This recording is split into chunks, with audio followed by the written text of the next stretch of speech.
আসসালামু আলাইকুম ওয়া রাহমাতুল্লাহি ওয়া বারাকাতুহু। বিসমিল্লাহ আলহামদুলিল্লাহ ওয়াসসালাতু ওয়াসসালামু আলা রাসূলিল্লাহ ওয়া বা'দ। প্রিয় দর্শক মণ্ডলী, সুন্দর এই সময়ে বিশ্বের যে প্রান্ত থেকে আপনাদের সকলের প্রিয় চ্যানেল ২১ টিভির পর্দায় আমাদের সাথে যুক্ত হয়েছেন, সকলকে আন্তরিক মোবারকবাদ, প্রীতি এবং শুভেচ্ছা জানিয়ে শুরু করছি জনপ্রিয় সাপ্তাহিক ইসলামিক আয়োজন ইসলামী জিজ্ঞাসা। সাথে আছি আমি মোহাম্মদ আল আমিন খান। অতিথি হিসেবে যুক্ত হয়েছেন বাংলাদেশের প্রখ্যাত ইসলামিক স্কলার, বিশিষ্ট ইসলামী চিন্তাবিদ এবং শিক্ষাবিদ ফদিলাতুল শেখ মুহতারাম মুফতি আমজাদ হোসাইন হেলালি হাফিজাহুল্লাহ, সম্মানিত সিনিয়র মুহাদ্দিস, জামিয়া মাদানিয়া মাদ্রাসা, বারিধারা, ঢাকা। আসসালামু আলাইকুম ওয়া রাহমাতুল্লাহি ওয়া বারাকাতুহু। ওয়া আলাইকুম আসসালাম ওয়া রাহমাতুল্লাহ। মুহতারাম, ভালো আছেন? আলহামদুলিল্লাহ, আপনি কেমন আছেন? আলহামদুলিল্লাহ, আপনাকে স্বাগত জানাচ্ছি আমাদের চমৎকার আয়োজনে। ধন্যবাদ। দর্শক, সুন্দর আয়োজন থেকে আমরা প্রতি জমাবার এই সুন্দর সময়ে ইসলামের একটি গুরুত্বপূর্ণ দিক নিয়ে কথা বলি, যে বিষয়গুলো আমাদের জীবনকে পরিবর্তন করতে পারে, কিংবা ইসলামের মহান কোনো মনীষীকে নিয়েও আমরা কথা বলে থাকি। আমাদের সাথে যুক্ত হতে চাইলে কিংবা আমাদের প্রোগ্রামে প্রশ্ন রাখতে চাইলে এইটিভি রিলিজিয়ান ইউটিউবে গিয়ে আপনারা কমেন্ট বক্সে প্রশ্ন রাখতে পারেন। সে প্রশ্নগুলোর পরবর্তীতে ইনশাআল্লাহ তাআলা আমরা উত্তর দেওয়ার চেষ্টা করব।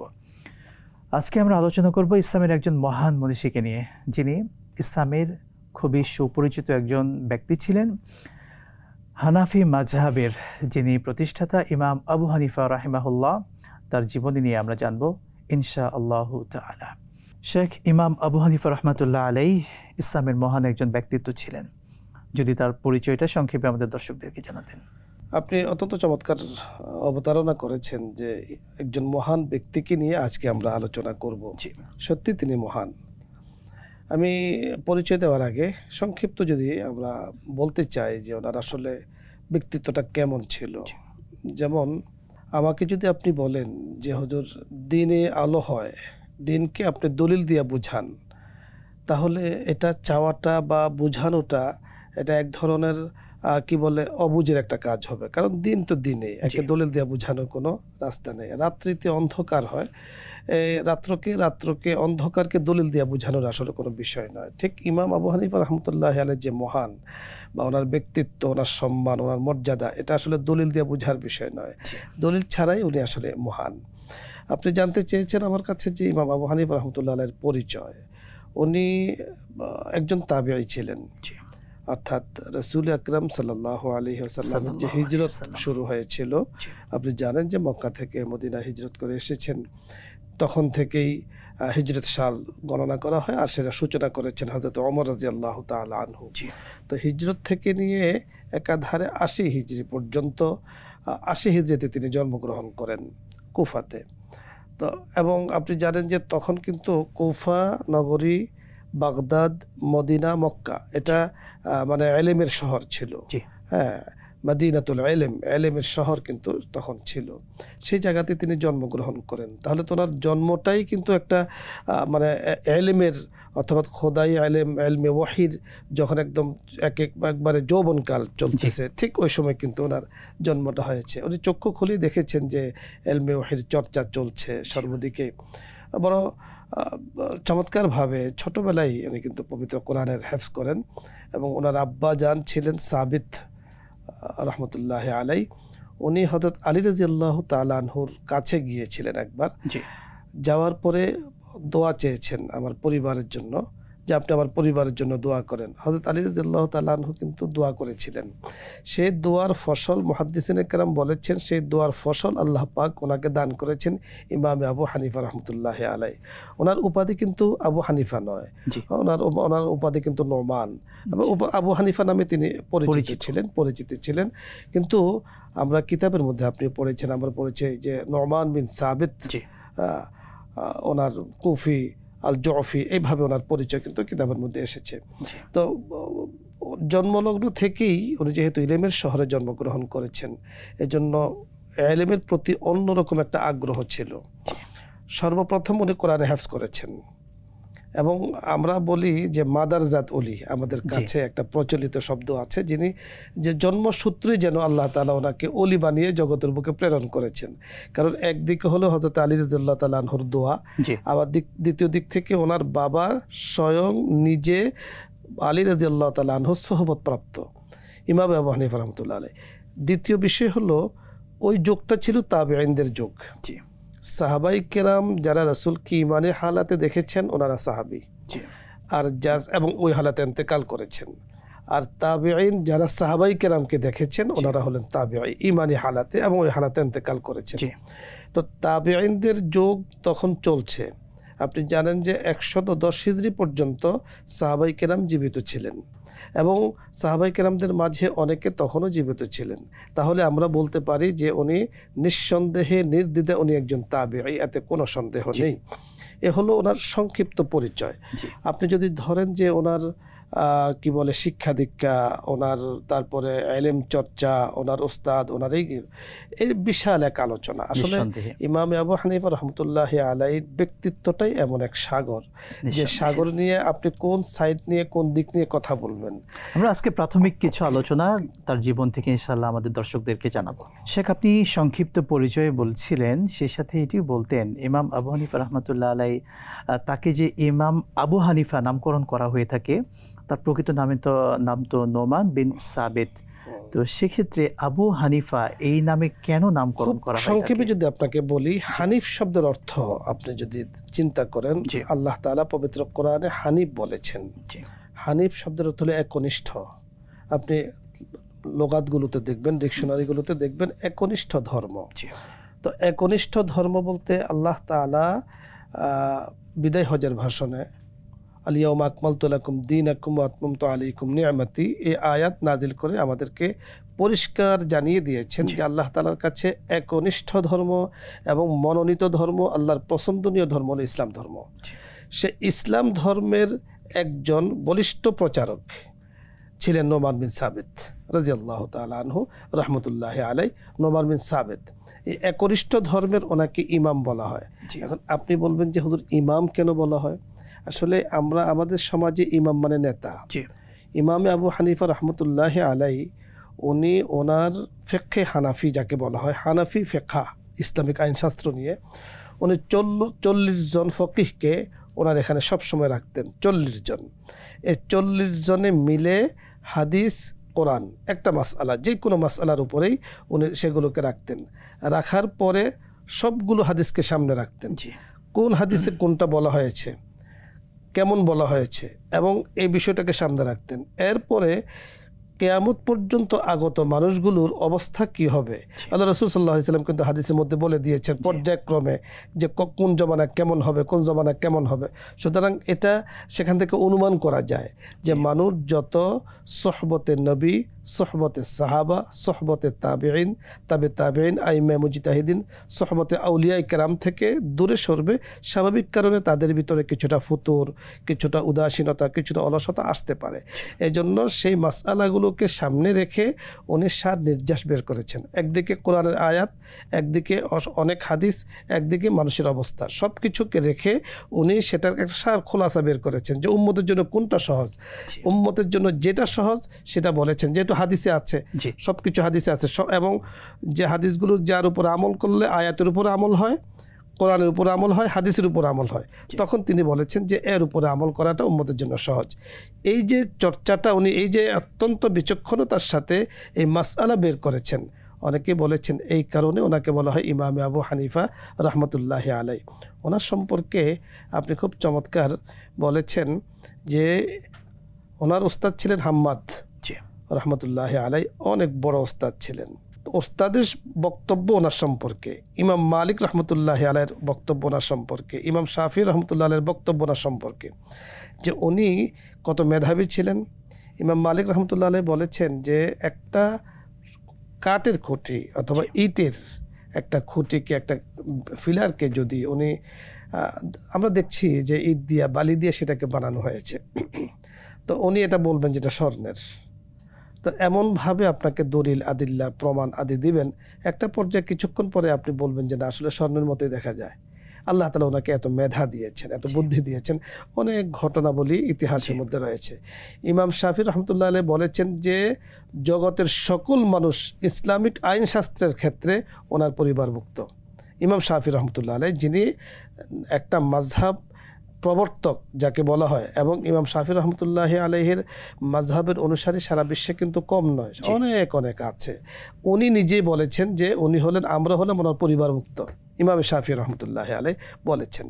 এবং আপনি যেমনটি বলেছেন যে ইমামে আবু হানিফা রহমতুল্লাহ আলাইকে আবু হানিফা কেন বলা হয়, ইমামে আবু হানিফা কেন বলা হয়, ওই যে একনিষ্ঠ ধর্ম ইসলাম ধর্মের সঠিক মাসআলাগুলো মানুষদের কাছে পৌঁছানোর জন্য যে বিষয়টি, যে গবেষণা তিনি করেছেন, এই জন্য ওনাকে ইমাম বলা হয়, যে এই বিষয়গুলোর জন্য উনি নিজেকে ব্যয় করেছেন।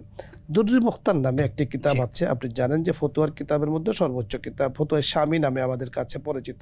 ঠিক দুররি মুখতারের মোকদ্দমার মধ্যে আছে যে আখিরি জামানায় আল্লাহ রাসূল বলেছেন এমন একজন ব্যক্তি আসবে যার মেধায়, যার মননে, যার সকল কিছু একবার ভরপুর থাকবে, মোকাম্মাল থাকবে, পরিপূর্ণ থাকবে। ফুকাহে কেরামের অনেকে বলেছেন ওই ব্যক্তিটা হলেন ইমাম আবু হানিফা রহমতুল্লাহ আলাই। সুবহানাল্লাহ, সত্যি খুবই চমৎকারভাবে ইমাম আবু হানিফা রহমতুল্লাহ আলাই, যার মাযহাবকে আমরা অনুসরণ করি, শুধু বাংলাদেশ নয়, বিশ্বের অসংখ্য দেশে অসংখ্য মানুষ তার এই মাযহাবকে অনুসরণ করে থাকেন। তার জীবনী নিয়ে আমরা কথা বলছি। শেখ, যদি বলতেন আমরা ফিকাহ শাস্ত্রে তার অবদানের কিছু কথা আরও যদি বলতেন দর্শকদেরকে। চমৎকার আপনি বলেছেন। ফিকাহ আমরা সহজে যদি বুঝি, ফিকাহটা হলো ইসলামিক আইনশাস্ত্র, মাসলা মাসাইলের বিষয়। প্রথমে ফিকাহ নিয়ে আমরা একটা ফিকাহ সংজ্ঞাটা যদি আমরা বুঝি, তাহলে আমাদের জন্য বিষয়টা অনেক সহজ হয়। কিতাবের মধ্যে ফিকাহর অনেকগুলো সংজ্ঞা লেখা হয়েছে। ইমামে আবু হানিফা রহমতুল্লাহ আলাই তিনি নিজেও ফিকাহর একটা সংজ্ঞা করেছেন। তিনি সেটা বলেছেন যে মারিফাতুন নাফসে মা লাহা ওয়া মা আলাইহা, যে ফিকাহ কাকে বলা হয়। ফিকাহ হলো একজন মানুষ নিজেকে তার যথাযথভাবে চিনে, তার জন্য যেটা উপকার এটাকে সে গ্রহণ করে, যেটা তার জন্য অপকার সেটাকে সে বর্জন করে। কোরআনে কারীমের মধ্যে আল্লাহ তাআলা বলেছেন যে ওয়ালাকাদ কাররামনা বানি আদম, বনি আদমকে আল্লাহ তাআলা সম্মান দিয়েছেন। বনি ইসরাইলের মধ্যে আল্লাহ তাআলা আয়াত নাযিল করেছেন। এই সম্মানটা তখনই তার থাকবে যখন সে তার জন্য যেটা উপকারী সেটাকে গ্রহণ করবে।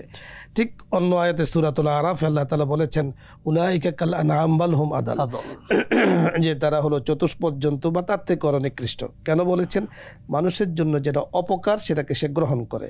ইমাম আবু হানিফা রহমতুল্লাহ আলাইহি ফিকার এই সংখ্যাটা করেছেন এত ব্যাপক, পরবর্তীতে ফুকাহে কেরাম বলেছেন ফিকার যতগুলো সংজ্ঞা এ পর্যন্ত এসেছে সবচাইতে অথেন্টিক, সবচাইতে শুদ্ধ, বিশুদ্ধ এবং গ্রহণযোগ্য মত কিন্তু ইমাম আবু হানিফা রহমতুল্লাহ আলাইহি ফিকার যে সংজ্ঞা করেছেন। এখন আপনি যে বিষয়টা জানতে চেয়েছেন যে ফিকহ শাস্ত্রে ওনার অবদান কি ইসলামিক আইন শাস্ত্রে, আমরা একটু আগে বলেছিলাম যে ফিকহর প্রবর্তক কিন্তু ওনাকে বলা হয়, ইমাম আবু হানিফা রহমতুল্লাহ আলাইকে। উনি ফিকহর প্রবর্তন কিভাবে করেছেন? উনি মূলত কয়েকজন সাহাবাই কেরামকে দেখেছেন। হযরত আনাস বিন মালিক রাদিয়াল্লাহু তাআলা আনহুর মতো বড় বড় সাহাবাই কেরামকে তিনি কিন্তু স্বচক্ষে দেখেছেন। অনেকেই অনেক কথা বলে যে ইমাম আবু হানিফা রহমতুল্লাহ আলাইহি সাহাবাই কেরামকে দেখেননি, কিন্তু ইমাম আনাস বিন মালিক রাদিয়াল্লাহু তাআলা আনহুকে দেখেছেন, এর মধ্যে কোনো সন্দেহ নাই। এই ব্যাপারে সকলেই একমত।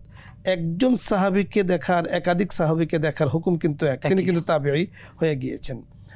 উনি ইমামে আবু হানিফা রহমতুল্লাহ আলাই, উনি হযরত আব্দুল্লাহ ইবনে মাসউদ রাদিয়াল্লাহু তাআলা আনহু ওনার ফিকহের উপর, আপনি জানেন যে সাহাবাই কেরামদের মাঝে যে রাইসুল মুফাসসিরিন ছিলেন হযরত ইবনে আব্বাস রাদিয়াল্লাহু তাআলা আনহু, আর ফিকহের শাস্ত্রে বুঝের শাস্ত্রে কিন্তু হযরত আব্দুল্লাহ ইবনে মাসউদ রাদিয়াল্লাহু তাআলা আনহুকে ধরা হয়। তো উনি হযরত আব্দুল্লাহ ইবনে মাসউদ রাদিয়াল্লাহু তাআলা আনহুর ফিকহকে, ওনার থেকে হাদিসগুলোকে গ্রহণ করেছেন এবং অন্যান্য সাহাবাই কেরামের হাদিসগুলোকে গ্রহণ করেছেন। গ্রহণ করে মাসআলা, কারণ আপনি জানেন যে কোরআনে কারীমের মধ্যে আয়াত আছে, যেমন নামাজের 5 ওয়াক্ত নামাজ পড়তে হবে, কখন পড়তে হবে, কিভাবে পড়তে হবে, হাদিসের ব্যাখ্যা আছে। উনি হাদিসকে এবং কোরআনের আয়াতকে একসাথে রেখেছেন। রাখার পরে উম্মতের জন্য সহজ যে বিষয়টা, সেখান থেকে একটা সারাংশ বের করেছেন। এটা হলো ফিকহ, সারাংশ বের করেছেন। এই যে এটা মেধা খাটিয়ে বের করেছেন, তারপরে একা নয়, ওনার বোর্ডই ছিল 40 জন, ফতোয়া বোর্ড ছিল 40 জনের, 40 জনকে নিয়ে সেখানে বের করেছেন। এবং আপনি জানেন যে হযরত ইমাম মুহাম্মদ রহমতুল্লাহ আলাই, ইমাম আবু ইউসুফ রহমতুল্লাহ আলাই, যাকে ইমামদের পরিভাষায়, আমাদের কিতাবের পরিভাষায় সাহেবেন বলা হয়। সাহেবেনের অনেক মাসলা আছে যেখানে ইমাম আবু হানিফা রহমতুল্লাহ আলাই ওনাদের কথার দিকে কিন্তু রুজু করেছেন, ওনাদের মেনে নিয়েছেন, ওনার হাতে গড়া।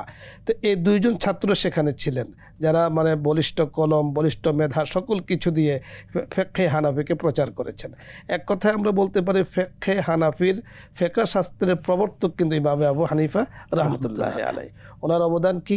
ওনার অবদান সারা বিশ্বে ছড়িয়ে পড়েছে, যেটা আপনি ভূমিকাতে বলেছেন যে সারা বিশ্বে বিশেষ করে আমাদের ভারত উপমহাদেশে ফিকহে হানাফির অনুসারী অনেক অনেক বেশি। এখানে আমি প্রাসঙ্গিক একটি কথা বলতে চাই যে অনেকের মত এ ধরনের আছে যে আমরা তো কোরআন সুন্নাহ মানি, আমরা ফিকহ মানবো কেন, ইমাম আবু হানিফাকে মানবো কেন, বা মাযহাব মানবো কেন, এই ধরনের প্রশ্ন কিন্তু এখানে উত্থাপিত হয়। আপনি দেখুন আমাদের কথার মধ্যে কিন্তু চলে এসেছে এখানে মাযহাব মানে আপনি তালিমুল ইসলামে একটি লিখেছে মুসলমানों के मजहब क्या है, জবাব মুসলমানों के मजहब ইসলাম। সেখানে ছোট্ট বাচ্চাদেরকে বোঝানোর জন্য বলা হয়েছে মাযহাব মানে ইসলাম। আসলে মাযহাব মানে ইসলামের মূল বিষয়টা মানা, ইসলামকে মানে হলো মাযহাব মানা।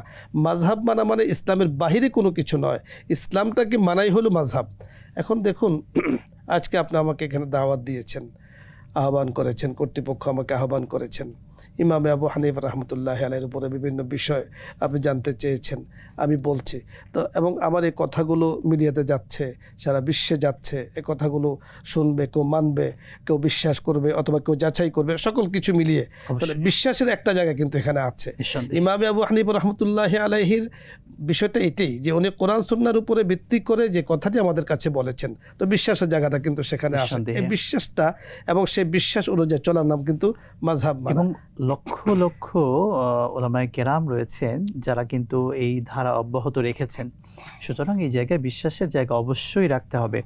এবং একই সাথে যেহেতু আপনি প্রাসঙ্গিক বিষয় তুলে এনেছেন, আমাদের কিছু ভাইয়েরা এমনভাবে উপস্থাপন করে মাযহাব মানা যাবে না, এমনকি যারা মাযহাবকে ফলো করে তারা কুফরি পর্যন্ত করে ফেলে, নাউযুবিল্লাহ, এমন শক্ত কথাও যারা বলে। আসলে যদি বলতেন মাযহাব মানাটা এটা আমাদের জন্য আবশ্যক কিনা।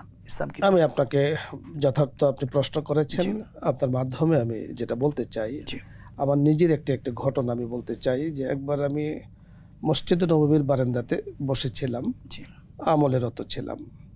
তো আপনি জানেন যে মদিনা ইউনিভার্সিটির ছেলেরা সেখানে কিন্তু অনেক সময় চলে আসে, মাগরিব থেকে নিয়ে আসা পর্যন্ত অনেক ছেলেপেলে সেখানে থাকে, বিভিন্ন কথাবার্তা সেখানে হয়। তো আমি যে মাদ্রাসায় পড়াই, আমাদেরই ছাত্র সেখানে মদিনা ইউনিভার্সিটিতে পড়ে, তো আমাকে দেখে ওরা কয়েকজন আসলো। আসার পরে ওরা বিভিন্ন কথাবার্তা বলছে, ওদের টিচারদের বিভিন্ন কথাবার্তা এখানে বলছে। তো দেওবন্দের মাদ্রাসার আসছে এবং আমাদের ভারত উপমহাদেশে উলামায়ে কেরামের বিভিন্ন অবস্থা তৈরি হয়েছে। তখন যিনি মদিনা ইউনিভার্সিটির অধ্যাপক, তাদের ওস্তাদ, উনি বলেছেন যে ফিকহে হানাফি এদের জায়গা হলো আলা রাসি ওয়াল আইন, এদের জায়গা হলো আমাদের, ওনারা কিন্তু অন্য মাযহাবের অনুসারী বা অন্য অনুসারী, বলেছেন যে আমাদের মাথার উপরে এবং চোখের উপরে তাদের স্থান, ফিকহে হানাফিকে এবং মাযহাবে হানাফিকে স্থান দিয়েছেন। এখান থেকে মদিনা ইউনিভার্সিটির যারা অধ্যাপক, যারা প্রফেসর, যারা ডক্টর, ওনারা তো বুঝে শুনেই কথাটা বলেছেন। এবং ওনারাও কিন্তু মাযহাব মানেন, যে কোনো অন্য একটা মাযহাব মানেন, হাম্বলি মাযহাব মানেন, বা কেউ মালিকি মাযহাব মানেন, কেউ শাফি মাযহাব মানেন, ওনারা কিন্তু কথা বলেছেন। তাহলে একজন মানুষ যিনি ডক্টর, উনি বুঝে শুনে যেহেতু কথাটা বলেছেন, আমি এখানে বিশ্বাসের জায়গাটাকে নিয়ে আসতে চাই যে এখানে কিন্তু ওনার কথার উপরে কেন বলেছেন। কারণ হলো যে উলামায়ে দেওবন্দ এবং মানে উলামায়ে আহনাফ যারা আছেন, ওনারা যে বিষয়টি করেন যে ফিকহে হানাফিকে এটাকে সামনে দিয়ে দেন। কেন সামনে দেন? এই জন্যই সামনে দেন যে ফিকহে হানাফির মানা মানে হলো কোরআন মানা, ফিকহে হানাফি মানা হলো হাদিস মানা।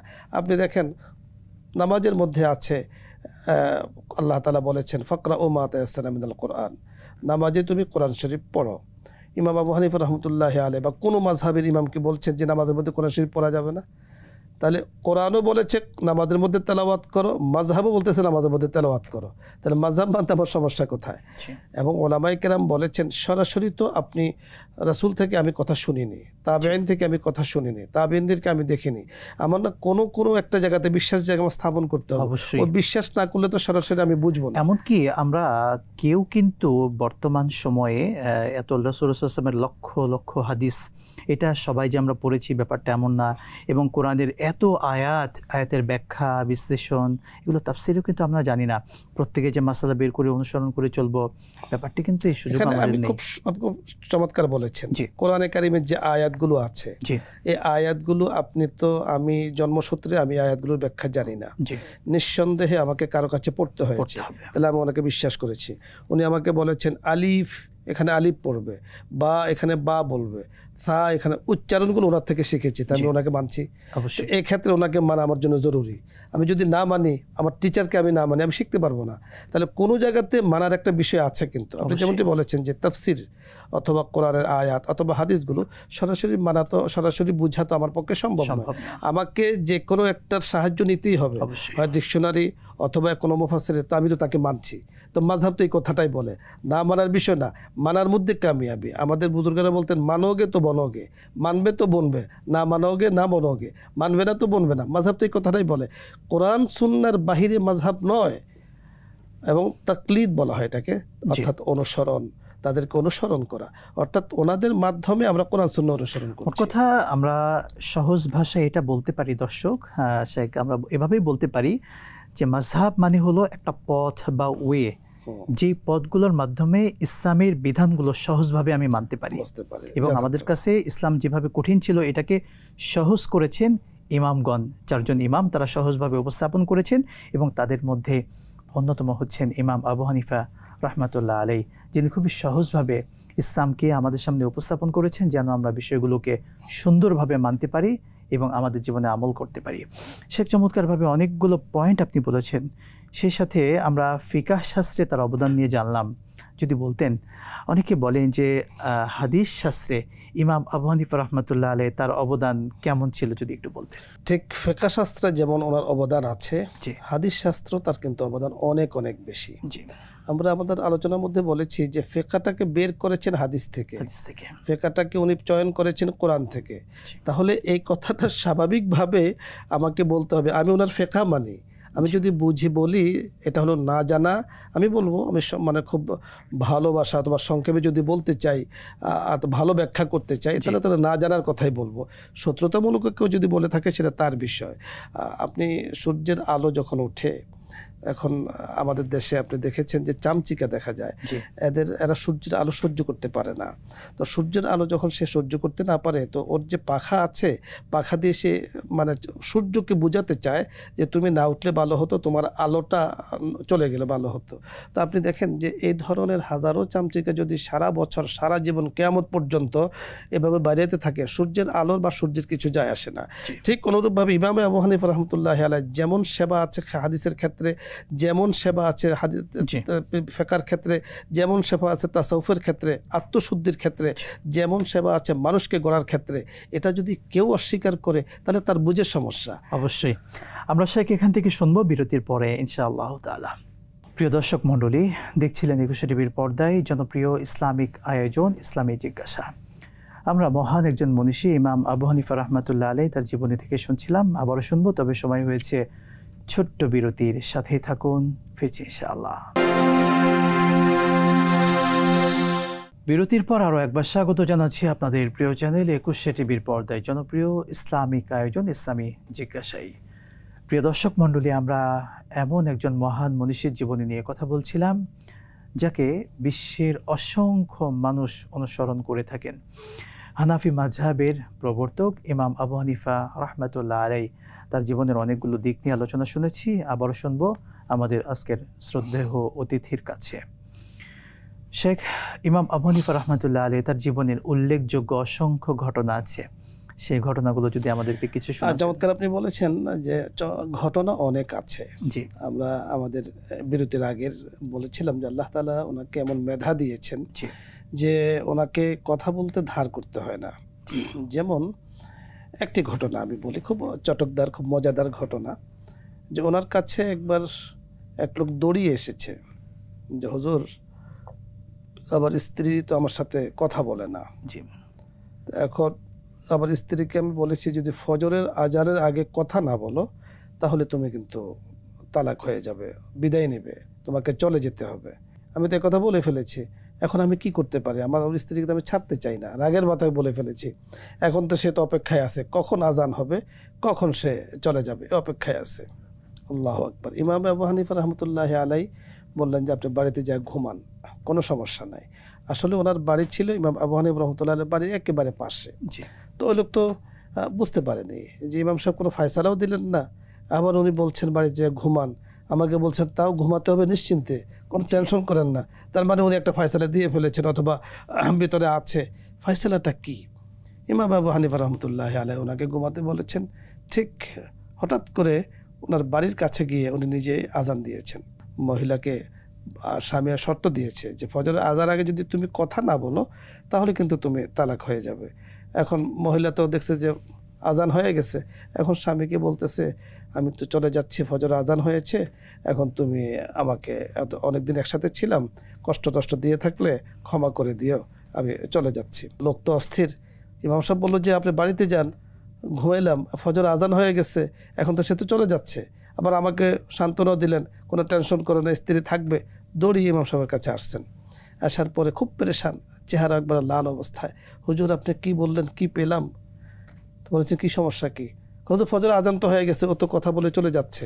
কথা বলছে তো, কথা বলছে। বলছে আজান হয়েছে, আজান হয়েছে, কয়টা বাজে? বলছে এখন 3টা বাজে। তো 3টা বাজে কি ফজর রক্ত হয়? ফজর রক্ত 3টার সময় হয় না, ফজর রক্ত তো ফজরের সময় হয়। 3টা বাজে ফজর রক্ত যেহেতু হয় না, ফজরের আগে সে কথা বলেছে, সুতরাং সে তালাক হয় নাই। সে তালাক হয় নাই, স্ত্রী আছে, থাকবে। আল্লাহ তাআলা এমন মেধা দিয়েছেন। এই ধরনের অনেক ঘটনাবলী ইমাম আবু হানিফা রহমতুল্লাহ আলাইহির জীবনীতে আছে।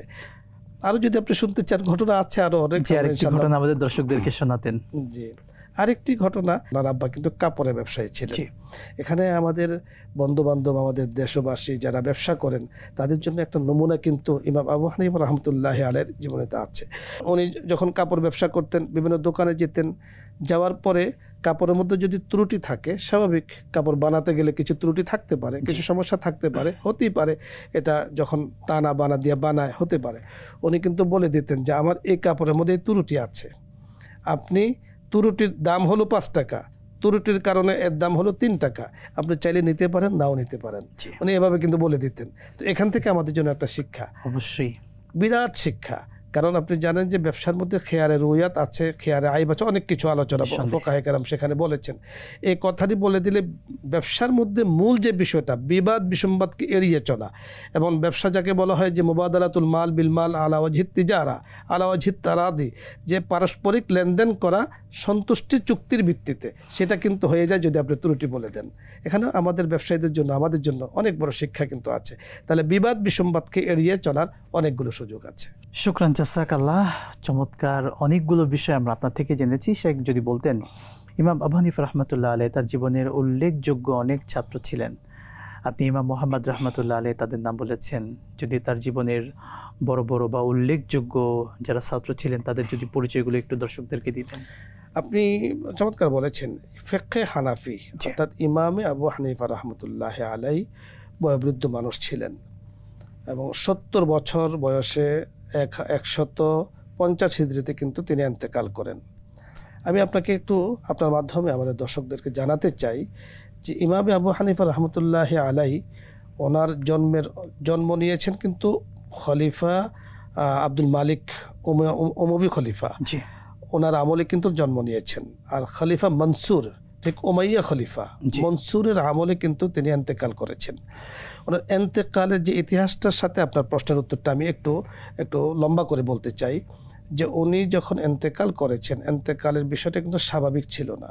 জি, ওনাকে খলিফা মনসুর যখন দেখেছে, ওনার ব্যক্তিত্ব, ওনার জনপ্রিয়তা, ওনার মেধা এত বেশি, তো সে চেয়েছিল যে সরকারি অধীনে ওনার মেধাটাকে কাজে লাগানো, যার কারণে সে প্রয়োজনে তার কাজও করিয়ে নেবে, শরীয়তের কাজও করাবে। যেটা শরীয়তে নেই সেটাও সে ইসলামের লেভেল দিয়ে সে প্রচার করতে চেয়েছিল। ইমাম আবু হানিফা রহমতুল্লাহ আলাইহির কাছে যখন এই প্রস্তাব দিয়েছে, উনি একেবারেই ভেবে চিনতে আনন্দ চিত্তে সেটাকে অস্বীকার করেছেন, প্রত্যাখ্যান করেছেন যে এই পোস্ট আমার পক্ষে নেওয়া সম্ভব নয়। কেন? একদিক থেকে অর্থনৈতিক স্বাবলম্বিতা ওনার ছিল, সরকারি কোনো অনুদান কিন্তু তিনি গ্রহণ করেন নাই। আর তিনি চিন্তা করেছেন সরকারি অনুদান যদি গ্রহণ করতে যাই তাহলে আমি যে বিষয়টি আল্লাহ পাক আমাকে দায়িত্ব দিয়েছেন সেটা আমি প্রচার করতে যথাযথভাবে পারবো না। এবং ফিকহে হানাফিকে স্বচ্ছ রাখার জন্য, কোনো প্রভাব মুক্ত রাখার জন্য, কোনো কিছুর লোভে যেতে না হয়, এজন্য কিন্তু মূলত তিনি সেটাকে গ্রহণ করেন নাই। ফলে খলিফা মনসুর ওনাকে গ্রেফতার করেছেন। গ্রেফতার করে জেলখানায় প্রতিদিন অন্তত 12 দিন পর্যন্ত ওনাকে বের করত।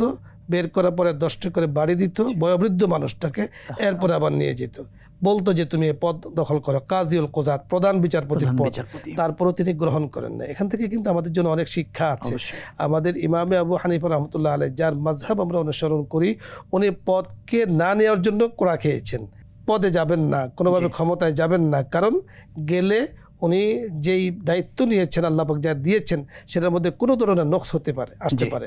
আপনি জানেন যে ইমাম বুখারী রহমতুল্লাহ আলাইহি, উনি বুখারী শরীফের মধ্যে যতগুলো হাদিস উল্লেখ করেছেন, প্রত্যেকটা হাদিসের যিনি রাবিদের ক্ষেত্রে উনি দেখেছেন যে এর রাবি কখনো উনি দাঁড়িয়ে খাবার খেয়েছেন কিনা, কখনো কোনো দোকানে বসে চা খেয়েছেন কিনা।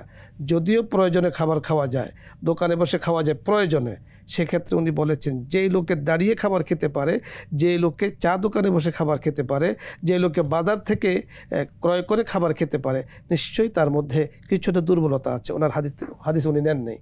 সুবহানাল্লাহ। এত শর্ত অবলম্বন করেছেন হাদিসগুলোকে স্বচ্ছ রাখার জন্য। ইমাম আবু হানিফা রহমতুল্লাহ আলাইহি নিজের জীবনকে ফিকহে হানাফিকে স্বচ্ছ রাখার জন্য সরকারি ওই পদ তিনি গ্রহণ করেন নাই। তো যেহেতু গ্রহণ করেন নাই, সেহেতু ওনাকে 70 বছর বয়সে 20 প্রাণে ওনাকে হত্যা করা হয়েছে। ঠিক ওনার বলিষ্ঠ যে ছাত্র দুইজন, ইমামে মুহাম্মদ রহমতুল্লাহ আলাইহি, ইমাম আবু ইউসুফ রহমতুল্লাহ আলাইহি, যাদেরকে সাহেবান বলা হয়, ওনাদের ছাত্র সংখ্যা আপনাকে কত বলবো, প্রায় 4000 উপরে, আরও বেশি, 4000 উপরে উনি। এবং তখন বাগদাদে এবং বিভিন্ন জায়গাতে উনি নিজে অনুদান দিয়ে ছাত্রদেরকে পড়াতেন, যেহেতু অর্থনৈতিক ওনার সাপোর্ট ছিল। এবং ইলমে দ্বীন ফিকহে হানাফি চর্চার জন্য উনি যার পড়ার চেষ্টা করেছেন। ওনার ছাত্রদের মধ্যে উল্লেখযোগ্য হলো এই দুইজন, যা ফিকহে হানাফির মধ্যে সবচেয়ে বেশি পরিচিত। আরও অনেক রয়েছে ছাত্রদের মধ্যে। ইমামে আবু হানিফা উনি তো জেলখানায় ছিলেন, বেশি একটা প্রচার করতে পারেন নাই। এই দুইজন ছাত্র ফিকহে হানাফিকে এমনভাবে প্রচার করেছেন, যার কারণে ক্ষেত্র বিশেষ কোনো সময় এমন দেখা গিয়েছে যে একটা মাসআলার ক্ষেত্রে সাহেবাইন, ইমাম আবু হানিফা, ইমাম আবু ইউসুফ, ইমাম মুহাম্মদ একটা মত দিয়েছেন, ইমাম সাহেবের মত ছিল ভিন্ন। কিন্তু যখন চিন্তা করেছেন যে না, আসলে দেখা যাচ্ছে যে ওদের মতটাই গ্রহণযোগ্য, উম্মতের জন্য বেশি ফায়দা হবে, এখানেও আমাদের জন্য বড় শিক্ষা আছে। ওস্তাদের সাথে সাথে ছাত্রদের কথাকে মেনে নিয়েছেন যে না, তোমাদেরটাই ঠিক, আমি আমার কথা থেকে রুজু করলাম। কারণ হাদিসের ব্যাখ্যা তোমরা যেভাবে দিচ্ছ, যেভাবে বুঝছো, এটা উম্মতের জন্য সহজ। কারণ উম্মতের সহজ আমল বিষয়টা কিন্তু এখানে আছে। এই সব কিছু মিলিয়ে ইমাম আবু ইউসুফ, ইমাম মুহাম্মদ রহমতুল্লাহ আলাইহি নিঃসন্দেহে ওনার, তারা ছাড়াও আরো অসংখ্য ব্যক্তি ছিলেন, অসংখ্য আলেম ছিলেন যারা তার উল্লেখযোগ্য ছাত্র ছিলেন। শুকরান, জাযাকাল্লাহ। শেখ, অনেকগুলো বিষয় আমরা পেয়েছি। যদি বলতেন এ পর্যায়ে হানাফি মাযহাবের উৎপত্তি, এটা কখন বা কিভাবে হয়েছিল, এটার সংক্ষিপ্ত কোনো কথা যদি দর্শকদেরকে বলা যায়। আসলে হানাফি মাযহাবের উৎপত্তি নিয়ে আমাদের কিন্তু পূর্বের আলোচনা হয়ে গিয়েছে যে হানাফি মাযহাব বলতে আমরা যেটা আপনি বলেছেন, আমরা যেটা বলতে চাই যে মাযহাব বলতে হলো সরলতা, পথ, তরিকা, পদ্ধতি মানার। উৎপত্তি কিন্তু ইমাম আবু হানিফা রহমতুল্লাহ আলাইহি তখন থেকেই হয়েছে। এখন অনেকেই এই কথাটা যখন আমি বলবো, অনেকে বলবে যে না, শরীয়তের উৎপত্তি তো মুহাম্মদ রাসূলুল্লাহ সাল্লাল্লাহু আলাইহি সাল্লাম থেকে হয়েছে, এর আগে কি তারা ইসলাম মানেনি? হ্যাঁ, নিশ্চয় মেনেছে। আপনি দেখুন তবাকাতে ফুকাহায়ে কেরামের বিশাল তবাকা আছে, 7টা তবকার কথা বলা হয়। এছাড়াও অনেক তবকা কিন্তু আছে। সেখানে এক ধরনের মুস্তাহিদ আছে যাদেরকে বলা হয় মুস্তাহিদে মুতলাক। মুস্তাহিদে মুতলাক মানে হলো যাদের সরাসরি কোরআন থেকে কোরআনের সার নির্যাস, হাদিস থেকে হাদিসের সার কথা বের করার যোগ্যতা আছে, তাদেরকে বলা হয় মুস্তাহিদে মুতলাক। এই মুস্তাহিদে মুতলাকের স্তরটা ফুকাহায়ে কেরাম বলেছেন, মুস্তাহিদিন যারা ছিলেন, ইমামরা যারা ছিলেন তখন পর্যন্ত, কিন্তু এরপরে কিন্তু মুস্তাহিদে মুতলাকের দরজা ছিল না। ইভেন বড় বড় মুহাদ্দিসিনে কেরাম পরবর্তীতে আসছে মুস্তাহিদ ফিল মাযহাব মাসাইল। 7ম তবকা যেটা আছে সেটা হলো যে শুধুমাত্র ওনারা যা বলেছেন তার অনুসরণ, বাকিগুলো কিন্তু নেই। কোনো ব্যক্তি যদি এই পর্যায়ে আসে জগতের বুকে, আসার দরজা কিন্তু নেই। যদি আসে আর সেটা থাকে ভিন্ন মাসালা, সেটা হলো মানে রেয়ার, সেটা হলো মহাল। মহাল আমি বলবো না, মহাল, অসম্ভবের বিষয়। তো সেক্ষেত্রে ইমাম আবু হানিফা রহমতুল্লাহ আলাইহি সাহাবাই কেরাম সরাসরি ছিলেন রাসূলের সংস্পর্শে। ওনারা রাসূল থেকে সমস্যা পড়েছেন, রাসূল থেকে শিখেছেন। তাবিঈন সাহাবাই কেরাম থেকে শিখেছেন, পরবর্তী তারা কার থেকে শিখবে। এর জন্য সুন্দর একটা পদ্ধতি অবলম্বন করে দিয়েছেন যে অনেকগুলো হাদিস হযরত আব্দুল্লাহ ইবনে মাসউদ রাদিয়াল্লাহু তাআলা আনহু থেকে এই হাদিসটা বর্ণিত, অন্য সাহাবী থেকে হাদিসটা বর্ণিত, অন্য একই জায়গায়। আবার হাদিসের মধ্যেও উনি দেখেছেন যে রাসূল আকরাম সাল্লাল্লাহু আলাইহি ওয়াসাল্লামের একই হাদিস 10টা সনদে জি 10 জন থেকে বর্ণিত হয়েছে। তো 10 জন থেকে দেখা যায় 10 রকম। এখন মানুষে আমল করবে কোনটা? কোনটাই আমি আপনি কোনটা আমল করব? এখন 10 জন যেহেতু 10 রকম শুনেছে, আমাকে 10টা আমল করতে হবে। ইমাম আবু হানিফা রাহমাতুল্লাহ আলাইহি এমন একটা পদ্ধতি অবলম্বন করে দিয়েছেন, একটার উপর আমল করলে 10টার উপর একসাথে আমল হয়ে যায়। সুবহানাল্লাহ। এই জন্য ইমাম আবু হানিফা রাহমাতুল্লাহি আলাইহিকে ইমামে আজম বলা হয়, যে ইমামদের মাঝে সবচেয়ে বড় ইমাম তিনি। কারণ আল্লাহ রাব্বুল কারীম ওনাকে ওই মেধা দিয়েছেন যাতে কোরআনের উপর আমল হয়, হাদিসের উপর আমল হয়। যে উৎপত্তির যে বিষয়টা আপনি বলেছেন, এরা তখন থেকে আসলে উৎপত্তি আর সূত্র কিন্তু কোরআন এবং সুন্নাহ। কোরআন এবং সুন্নাহ। শেখ, এমনিতে ইসলামী শরিয়ার উৎস মূলত কয়টি? ইসলামী শরিয়ার উৎস তো কোরআন সুন্নাহ ইজমা কিয়াস, চারটি কোরআন সুন্নাহ ইজমা কিয়াস। আপনি জানেন যে কোনো বিষয় যদি কোরআনের সরাসরি পাওয়া যায়, সরাসরি পাওয়া গিয়েছে, তো সেখানে তো কোরআনে আছে। কোরআনে যদি না পাওয়া যায়, তাহলে আপনি এর সমাধান, কোরআনের ব্যাখ্যা, হাদিস। এখানে আমি আপনি একটু বুঝাতে চাই, বলতে চাই যে হাদিসকে অনেকে, যে আহলুল কোরআন নামে অনেক সম্প্রদায় আছে যারা বলে যে আমরা কোরআন মানি, হাদিস মানি না। আসলে এই কথাটা না বুঝার কারণে বলে যে আপনি কোরআন মানলেই হাদিস মানবেন, কোরআন হাদিস মানলে আপনি ফিকহ মানবেন। কিভাবে? যে আপনি কোরআনের অংশই হলো, কোরআনের অংশই হাদিস। আমরা একটু আগে বলেছি যে হাদিসের মধ্যে বিশদ ব্যাখ্যা আছে। আল্লাহ রাসূল সাল্লাল্লাহু আলাইহি সাল্লামকে জিবরিল আমিন বলেছেন, ইকরা বিসমি রাব্বিকাল্লাযী খালাক, আপনি পড়ুন, আপনার রব যেভাবে আপনাকে তৈরি করেছেন, সৃষ্টি করেছেন, রবের নামে আপনি পড়ুন। এবং বলেছেন আপনি সল্লু, নামাজ পড়েন। তো এখন পড়তে হবে কিভাবে, পড়ার পদ্ধতি কি, রাসূল নিজে বিশদভাবে বলে দিয়েছেন। সল্লু, নামাজের মধ্যে অনেক জায়গাতে, 82 জায়গাতে নামাজের কথা এসেছে। নামাজ পড়েন, নামাজটা পড়বো কিভাবে, আল্লাহ রাসূল পুরোটা বলে দিয়েছেন। তাহলে এর কোরআনের ব্যাখ্যাই হলো হাদিস।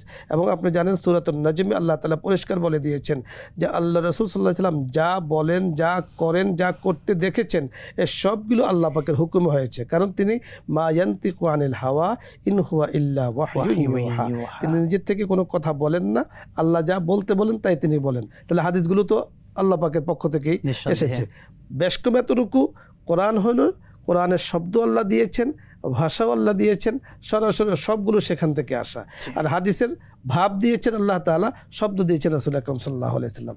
জাস্ট বেশ কম এতটুকু। একটা হলো ওহিয়ে মাতলু, আর একটা হলো ওহিয়ে গায়রে মাতলু। তাহলে যে শরীয়তের উৎস যে চারটি, কোরআন সুন্নাহ, এটা হলো মূল। এরপরে যদি কোরআন সুন্নাহর মধ্যে সরাসরি কিছু না পাওয়া যায়, তাহলে আপনাকে দেখতে হবে ইজমায়ে উম্মত। শেখ, আমরা এই পয়েন্ট থেকে শুনবো বিরতির পরে ইনশাআল্লাহ তাআলা। প্রিয় দর্শক মণ্ডলী, একুশে টিভির পর্দায় জনপ্রিয় ইসলামিক আয়োজন ইসলামী জিজ্ঞাসা আমরা এতক্ষণ উপভোগ করছিলাম। সময় হয়েছে আরও একটি ছোট্ট বিরতির। সাথেই থাকুন, আবারও ফিরছি ইনশাআল্লাহ।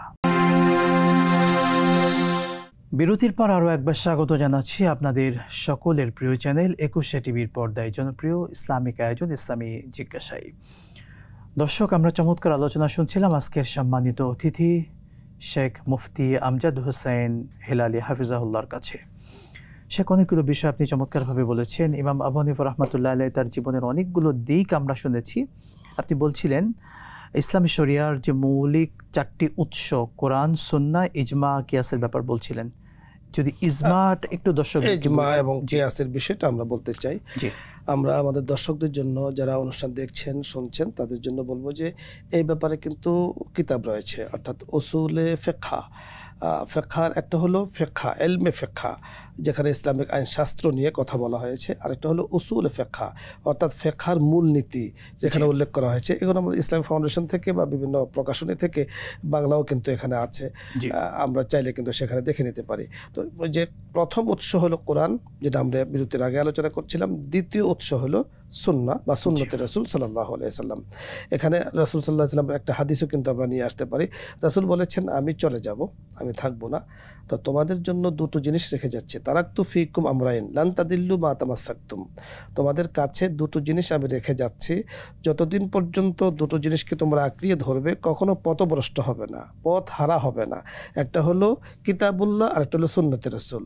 তাহলে কিতাবুল্লাহ তো একবারে সর্বপ্রথম, সর্বপ্রধান হলো শরীয়তের মূলনীতি, আর একটা হলো সুন্নতে রাসূল। এ তো সরাসরি রাসূলের কথা থেকে আমরা পেয়েছি। ইজমা কি জিনিস? ইজমা হলো, বুঝতে হবে যে ইজমা কাদের ইজমা, এই বিষয়টি খুব পরিষ্কারভাবে আমাদের জানা দরকার। যেমন কোনো বিষয় যদি না জানা মানুষ ইজমা করে, তো এই ধরনের হাজারো লোক যদি ইজমা করে, এই ইজমার কোনো দাম নেই। আমি যেই বিষয় ইজমা করছি, ইজমা মানে হলো ইজতিমা, মানে হলো সমষ্টিগত মানুষ একসাথে হওয়া। ইজমা মানে হলো আলাল কাউলে, কোনো কথার উপরে, আলাল মাসআলাতে, কোনো মাসআলার উপরে, আলাল দিন বা দিনের কোনো মৌলিক বিষয়ের উপরে ইজমা হওয়া। সদস্য কারা? সদস্য হলো যারা আহলে হল ওয়াল আকদ, যারা ইসলামের যে বিষয় নিয়ে ইজমা হচ্ছে এই বিষয়ে 100 যাদের নলেজ আছে, যাদের জ্ঞান আছে, যারা বুঝে ওই বিষয়টা কথা বলার মতো, বক্তব্য দেওয়ার মতো, তার একবার সর্বাধিক এই ধরনের লোকরা যদি কোনো মাসআলার মধ্যে ইজমা হয়, সেটাকে বলা হয় ইজমায়ে উম্মত। এই ইজমা মানে যেমন একটু আমরা বলি সালাতুত তারাবির নামাজের ব্যাপারে মিসাল হিসাবে আমরা বলতে চাই, সালাতুত তারাবির নামাজের ব্যাপারে রাসূল আকরাম সাল্লাল্লাহু আলাইহি সাল্লামের জামানায় সালাতুত তারাবির নামাজ হয়েছে এবং রাসূল সাল্লাল্লাহু আলাইহি সাল্লামের সেখানে এক এক সময় সফরে ছিলেন, হজরে ছিলেন, নামাজ পড়েছেন। সাহাবায়ে কেরাম রিদওয়ানুল্লাহি আলাইহিম আজমাইন, হযরত আব্দুল্লাহ ইবনে ওমর রাদিয়াল্লাহু তাআলা আনহুর জামানাতে, হযরত ওমর রাদিয়াল্লাহু তাআলা আনহুর জামানাতে এসে তারা দেখেছেন যে এক এক জায়গাতে এক এক ধরনের নামাজ হচ্ছে, তারাবির নামাজ। সুতরাং এখন কি করা যায়? সাহাবায়ে কেরামদেরকে নিয়ে পরামর্শ নিলেন, যারা আহলে হল ওয়াল আকদ ছিলেন, যাদের এই বিষয় সম্পর্কে সম্পূর্ণ নলেজ ছিল, ওনারা বসেছেন। বসার পরে উম্মতের জন্য কোনটা ফায়দা, এবং কোরআনে, রমজান যেহেতু বরকতময়, কোরআনে কারিম পড়া হবে, কোরআনের উপরে সহজে আমল হবে, উম্মতের বিষয়টি লক্ষ্য করে, কোরআনের বিষয়টি লক্ষ্য করে, সকল বিষয় তারা লক্ষ্য করে আহলে হল ওয়াল আকদ যারা আছেন ওনারা বলেছেন তারাবির নামাজ 20 রাকাত। যার কারণে তখন থেকে নিয়ে হারামাইন শরীফের মাঝে সালাতুত তারাবি কিন্তু 20 রাকাত চলে আসছে। তাহলে তারাবির নামাজের উপর ইজমা হয়ে গেছে। এই ইজমাটাও শরীয়তের একটা মূল নীতি এবং মূল উসুল, এটাকে মানা জরুরি।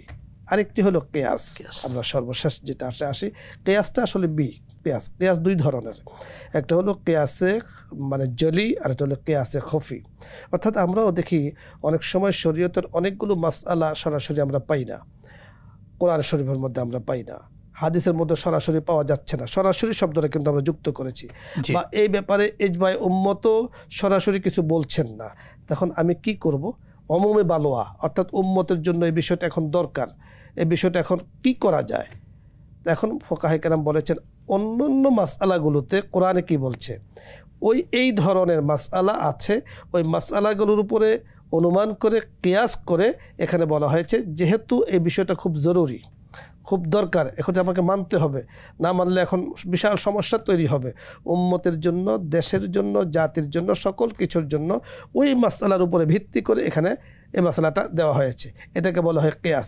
তাহলে কিয়াসটাও কিন্তু শরীয়তের মূলনীতি। খুব সংক্ষেপে, এগুলো অনেক আলোচনার বিষয় আছে, খুব সংক্ষেপে আমরা আসলে বলতে। শুকরান জাযাকাল্লাহ, অনেকগুলো বিষয় শেয়ার করেছেন। যদি বলতেন আমরা যদি 4টি মাযহাব এই বিশ্বে বর্তমানে পরিচিত, সেই 4টি মাযহাবের মধ্যে হানাফি মাযহাবের অবস্থানটা কোন পর্যায়ে? সর্বাগ্রে, সবার উপরে। আমরা বলবো যে হানাফি মাযহাবের সবার আগে। আপনি দেখুন, আপনি মাশাআল্লাহ অনেক বড় আলেম, আপনি দেখেছেন আমাদের শিক্ষা বোর্ডে বা আমাদের বেসরকারি শিক্ষা বোর্ড বিভাগুল মাদারিস আরাবিয়া, আল হায়াতুল উলিয়া, এগুলোতে যখন পরীক্ষা হয়, পরীক্ষার মধ্যে ফিকহি অর্থাৎ ইসলামিক আইনশাস্ত্রের কোনো মাসআলা নিয়ে যদি কোনো প্রশ্ন হয়, তো সেখানে বলে যে উকতুব আইম্মাতাল কিরাম ইখতিলাফ আল আইম্মাতাল কিরাম, ইমামগণ এই মাসআলায় কি ইখতিলাফ করেছে।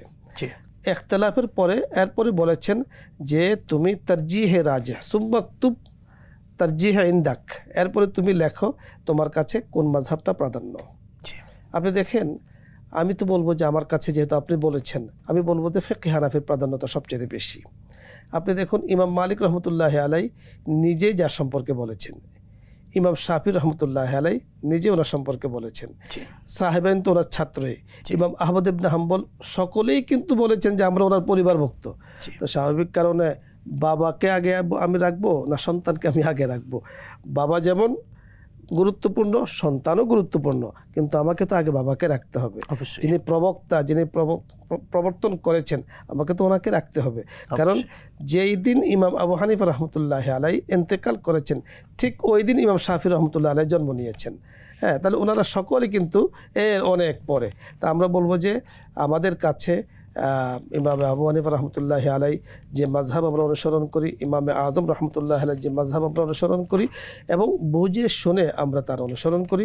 আল্লাহ রাব্বুল কারীম আমাদেরকে সে তৌফিক দান করুন। শুকরান, জাযাকাল্লাহ শেখ। অনেকগুলো বিষয় আমরা জেনেছি ইমাম আবু হানিফা রহমতুল্লাহ আলাই তার জীবনী থেকে। আমরা কিছু প্রশ্ন নিচ্ছি আপনার থেকে। আমরা রাসূল পাক সাল্লাল্লাহু আলাইহি ওয়াসাল্লাম তাকে স্বপ্নে দেখার বিশেষ কোনো আমল আছে কিনা? অবশ্যই আছে। জি, এক কথা যদি আমি বলি, আপনি যখন মোহাব্বত নিয়ে দুরূদ শরীফ পড়বেন, আমরা পড়ি, আমরা বিভিন্ন বয়ানও বলি, দুরুদের এমন এক ফজিলা যে ফজিলতের দ্বারা রাসূল নিজে বলেছেন কেউ যদি দুরুদ পড়ে তো আল্লাহ পাক 10টা রহমত সাথে সাথে তাকে দিয়ে দেন। সুবহানাল্লাহ, এরও 10টা রহমত। আর বিশ্ববরণ্য কবি আল্লামা শেখ সাদী রহমতুল্লাহ আলাইহি বলেছেন, হার কি বাসাদ আমেলে সাল্লুম উদম আতেশে দোজখ শাওয়াত বরয় হারাম। কোনো ব্যক্তি যদি দুরুদ পড়ার অভ্যাস করে তো আল্লাহ রাব্বুল কারীম মহাব্বত বিশ্বাসের সাথে দুরুদ পড়ার আদত আর অভ্যাস করার কারণে জাহান্নামের আগুন তার উপরে কিন্তু হারাম হয়ে যায়। সুবহানাল্লাহ। এই যে পুরস্কারগুলো পরকালীন দুনিয়াবি, রাসূলের হাদিসে বলা হয়েছে যে রহমতটা কি? আল্লাহ রাসূলকে স্বপ্ন যুগে দেখা, এটা তো আল্লাহ পাকের বিশাল এক রহমত, অনেক বড় রহমত আল্লাহ রাসূলকে স্বপ্নে দেখা। এই জন্য রাসূলকে স্বপ্নে দেখার অনেকগুলো আমল আছে। সুন্নত জীবন পালন করে নিয়মিত দুরূদ শরীফ পড়া, তাহলে আল্লাহ তাআলা অন্তত মওতের আগে হলেও হয় রওজা মুবারকে নিয়ে যাবেন অথবা স্বপ্নে দেখার একটা ব্যবস্থা করে দিবেন। আমরা সেই দোয়া করছি, আল্লাহ সুবহানাহু ওয়া তাআলা আমাদের প্রত্যেককে সেই তৌফিক দান করুন, আমিন। শেখার একটি প্রশ্ন নিচ্ছি, বেনামাজি ব্যক্তিকে, যারা নিয়মিত নামাজ পড়েন না এমন ব্যক্তিকে সালাম দেওয়াটা উচিত হবে? মুসলিম হলে সালামের যে বিষয়টা, মুসলিমকেও তো বলা হয় যে সম্মান করার জন্য। ইসলাম ধর্মটা কিন্তু ব্যাপক ধর্ম। আপনি যিনি নামাজ পড়েন না তাকে সালাম দেওয়া যাবে না, বিষয়টি এমন নয়, তাকে সালাম দিতে হবে। সালাম মানে তার জন্য আপনি শান্তি কামনা করছেন। আপনার সালামের দ্বারা হতে পারে তার কলব নরম হয়ে এসে নামাজি হয়ে যেতে পারে। এই জন্য সালাম দিতে কিন্তু নিষেধ নেই, সালাম তাকে দেওয়া লাগবে এবং তার হেদায়েতের জন্য দোয়া করতে হবে। শুকরান, জাযাকাল্লাহ। আরেকটি প্রশ্ন নিচ্ছি শেখ, নামাজে দাঁড়ালে কখনো কখনো বাচ্চারা মায়ের এসে শাড়ি ধরে টানে বা কাপড় ধরে টানছে, সামনে দিয়ে ঘোরাঘুরি করছে, তারপরে জায়নামাজে টেনে নিয়ে চলে যাচ্ছে, মাকে ধাক্কা দিচ্ছে, এমন যদি হয় এক্ষেত্রে সে মা কিংবা বাবা তাদের জন্য নামাজের কোনো ক্ষতি হবে কিনা? হ্যাঁ, আপনি যথার্থ বলেছেন যে ফরজ নামাজ ছাড়ার কিছু অনুমতি শরীয়তে আছে। ফরজ নামাজ সেটা হলো কখন, যখন কোনো প্রাণহানি হওয়ার সম্ভাবনা থাকে, আগুন লেগেছে, বিশাল সমস্যা তৈরি হচ্ছে, কেউ গর্তে পড়ে যাচ্ছে, পুকুরে পড়ে যাচ্ছে, তখন বলা হয়েছে ফরজ নামাজ ছাড়া যাবে। কিন্তু এই ছোট্ট বাচ্চা যেটা করছে এর জন্য কিন্তু নামাজ ছাড়া যাবে না। এখন এর জন্য কী করণীয়? প্রথমত করণীয় হলো যে বাচ্চাটাকে সেভে রাখা এবং জায়গায় রাখা, যাতে করে নামাজের সময় সে আপনার এখানে না আসে। এরপরে যদি আপনার সেই ব্যবস্থা না থাকে, তাও শরীয়ত আপনাকে বলেনি যে বাচ্চাকে আপনি বেঁধে রেখে আপনি নামাজে দাঁড়াবেন না, শরীয়ত এমন নয়। ইসলাম বড় শান্তির ধর্ম, উদার ধর্ম। বাচ্চা আছে, বাচ্চা থাকবে, ঘুরবে, সে আপনার জায়নামাজে বসবে, তবে আপনাকে খেয়াল রাখতে হবে বাচ্চার শরীরে যেন কোনো নাপাক লেগে না থাকে, অথবা সে প্রস্রাব করেছে এটা যেন ভিজা না থাকে। আপনাকে বাচ্চাটাকে পরিষ্কার পবিত্র রাখতে হবে। তখন যদি জায়নামাজে সে গড়ায়, কারণ আপনার থেকে তো সে শিখবে, আমার থেকে সে শিখবে, সে সেজদা দিচ্ছে, সেই করছে, যথাসম্ভব আমলে কাসির যাতে না হয়, অর্থাৎ যথাসম্ভব এমন যাতে না হয় যে এমন কাজ হয়ে যাচ্ছে যেটা নামাজের বাহিরে। আপনার মনে রাখতে হবে যে একজন মানুষের বক্ষ যতক্ষণ পর্যন্ত কেবলা দিকে থাকে ততক্ষণ পর্যন্ত তার নামাজ নষ্ট হয় না। তো বাচ্চার কারণে যদি সে একটু নড়াচড়া করে, এত করে সমস্যা নেই। আপনি জানেন রাসূল আকরাম সাল্লাল্লাহু আলাইহি ওয়াসাল্লামের দুই নাতি ছিলেন অত্যন্ত আদরের, ইমামে হাসান, ইমামে হোসেন রাদিয়াল্লাহু তাআলা আনহু। রাসূল নামাজে গিয়েছেন, ওনারা ঘাড়ে উঠে পিঠে উঠে বসে থাকতেন। আল্লাহ রাসূল সাল্লাল্লাহু আলাইহি ওয়াসাল্লাম ওনারা যে পর্যন্ত না নামতেন এ পর্যন্ত রাসূল ঘাড় উঠাতেন না, রাসূল সাল্লাল্লাহু আলাইহি ওয়াসাল্লামের কাছে থাকতো। এখানেও কিন্তু নবীজির একটা সুন্নাহর ইঙ্গিত কিন্তু আমরা পেয়ে যাচ্ছি। আমরা তো অনেক মসজিদগুলোতে যারা মুরব্বীরা আছি বাচ্চাদেরকে এমন ধমক দেই, যদি তারা এসে একটু কথাবার্তা বলে কিংবা দৌড়াদৌড়ি করে, যে এই এক ধমকে সে বাচ্চা কখনো আর মসজিদে আসতে চায় না। এটা একেবারে অনুচিত। এটা আল্লাহ তাআলা আমাদেরকে বোঝার তৌফিক দিন। আপনাকে অসংখ্য ধন্যবাদ, আপনার গুরুত্বপূর্ণ সময়টুকু আমাদেরকে দিয়েছেন। বারাকাল্লাহু ফি হায়াতি। ধন্যবাদ আপনাকে, ধন্যবাদ সকল কর্তৃপক্ষকে। প্রিয় দর্শক মণ্ডলী, এতক্ষণ সুন্দর করে আপনারা উপভোগ করলেন 21 টিভির পর্দায় জনপ্রিয় ইসলামিক আয়োজন ইসলামী জিজ্ঞাসা। আল্লাহ সুবহানাহু ওয়া তাআলা আমাদের প্রত্যেককে ইসলামের সকল বিধান সুন্দরভাবে মেনে চলার তৌফিক দান করুন, আমিন। আবারও দেখা হবে। আসসালামু আলাইকুম ওয়া রাহমাতুল্লাহি ওয়া বারাকাতুহু।